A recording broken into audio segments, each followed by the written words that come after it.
प्रतिवर्षाप्रमाणे यंदाही राजराजेश्वर भगवान श्री परशुराम जन्मोत्सव सोहळा मोठ्या उत्साहानं आणि सोलापुरातील समस्त बहुभाषिक ब्रह्मवृंदांच्या सहभागानं पारंपरिक पद्धतीनं साजरा करण्यात आला।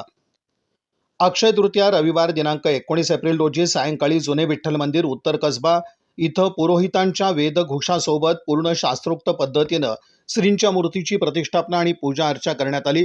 सोमवार दिनांक 20 एप्रिल रोजी दुपारी दत्त चौक इथून भगवान श्री परशुरामांची भव्य शोभायात्रा हत्ती, घोडे, रथ, पारंपरिक वेशभूषेतील दिल्लीचे कलाकार, विष्णू सहस्त्रनाम पठण, भजनी मंडळ, लेझिम पथक आदींसह असंख्य समाज बांधवांच्या उपस्थितीत ही मिरवणूक निघाली। ही मिरवणूक दत्त चौक इथून 4 पुतळा पार्क मैदानापर्यंत श्रींची शोभायात्रा काढण्यात आली। ही माहिती उत्सव समिती अध्यक्ष आनंद खंडेलवाल यांनी दिली। या प्रसंगी सर्व समाज बांधव, महिला, पुरुष आणि लहान मुलांनी आवर्जून मिरवणुकीत सहभाग नोंदवलेला होता।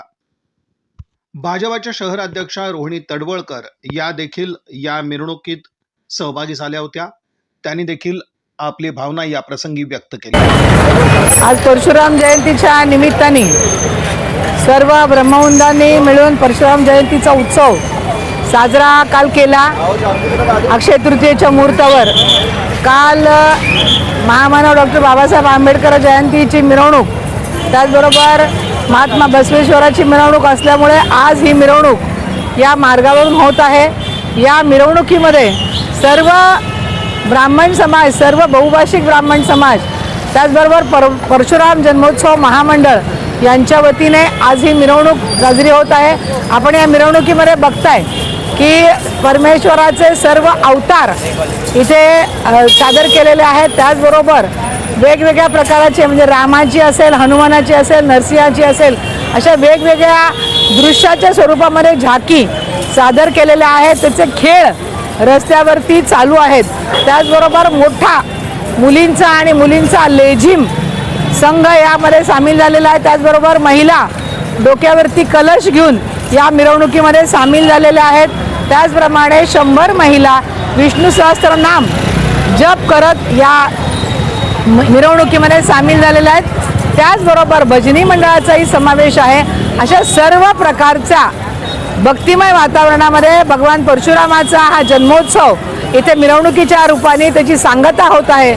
सर्व शहरवासियांच्या वतीने हे सर्व देखावे आणि हा लेझिम हे सगळेजण पाहतायत। तर परशुरामाच्या या मिरवणुकीमध्ये सर्व शहरवासी पण सामील झालेले आहेत आणि सर्वांनी दरवर्षीप्रमाणे या मिरवणुकीचा आनंद घेतलेला आहे। सर्व ब्रह्मवृंदांना धन्यवाद।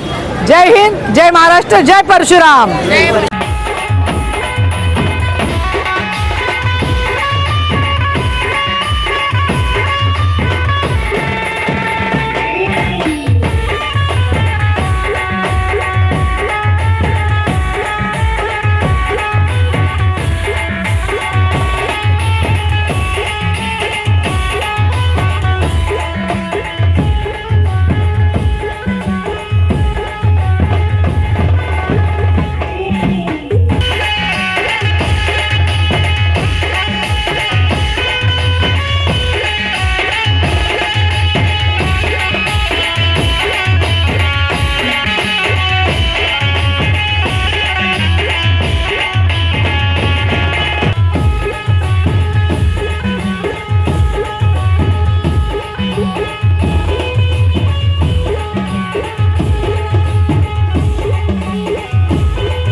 कालाबदाप्रमाणे यंदाही आपण श्री भगवान परशुराम जन्मोत्सव प्रतिष्ठानमार्फत यंदा ही भव्य शोभायात्रा ही आयोजन करत आहोत. परशुराम भगवानच्या जन्मोत्सवाची ही उत्सव आपण असंख्य सोलापूरवासियांच्या सोबत आपण सोलापुरात चिरागृह दिल्लीमार्फत आणलेल्या झाकी कलाकार जवळपास 25 झाकी कलाकार आलेले आहेत. सोलापुरातील असंख्य किमान 100 महिला कलाकार आहेत जे विष्णू सहस्रनाम पठण करत आहेत. त्याच्या व्यतिरिक्त वारकरी समुदाय, त्या व्यतिरिक्त आपले लेझिम पथक आणि आपले वेगवेगळ्या विविध वेशभूषामध्ये धारण केलेले कलाकार, राणी लक्ष्मीबाई, बाजीराव पेशवा, गंगाधर टिळक यांच्या देखाव्यामध्ये आपले बसलेले कलाकार, त्या व्यतिरिक्त आपले कलशधारी महिला, निशाणधारी पुरुष व झाकी कलाकार यांच्यामार्फत आपण ही भव्य दिव्य शोभायात्रा यंदाही उत्साहात साजरी करत आहोत. सोलापूरवासियांना या यात्रेत सहभाग घेऊन मोठ्या प्रमाणामध्ये ही यात्रा सफल केल्याबद्दल मी फार फार आभारी आहे. धन्यवाद.